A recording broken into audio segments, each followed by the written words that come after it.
Apakah maksud masjid dari sudut bahasa? Tempat sujud. Okey. Doktor Selisih 1-0.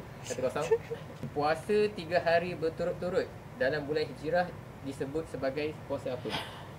Syurah. Okay. Bulan 3 hari Hijrah. berturut-turut bulan Hijrah disebut sebagai apa? Puasa. Puasa. Dia 13, 14, 15. Oh, puasa putih. Betul. Kan? Betul. Ingat 3 bulan tadi.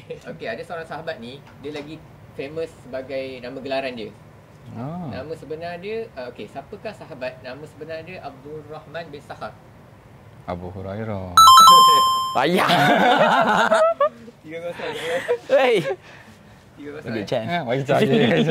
Cinta dunia dan takut mati disebut sebagai? Ni. Ha. Hubbud dunya. Tak, dia istilah. Istilah cinta dia. dunia, cinta dunia takut mati. Okey. Ada istilah tu. Oh. Dia, Aduh, dia, banyak lupa dia nama dia macam nama Tahu, nama tahu. pertama Dia yang kena spontan COVID. soalan tu kan. Nama pertama yang kena COVID apa? Dia huruf W.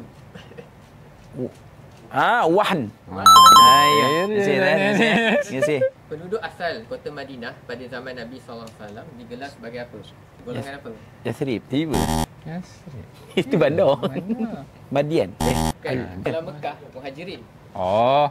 Ansar. Asal. Terima kasih. Semasa Nabi hijrah daripada Mekah ke Madinah, siapa sahabat yang temankan Nabi?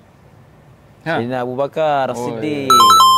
Tiga sama. 4-3. 4-3 tu. Tiga sama, tiga sama Siapa malaikat yang menyampaikan wahyu? Jibril. Jibril. Siapakah nama ibunda Rasulullah SAW? Siti Aminah. Okey. Yang mana? Saya menang ah. Senang. Doktor bagi Chan. Bagi hadiah ni apa? Hamper. Ni hamper. Kek pisang. Kedua pula. Pisang.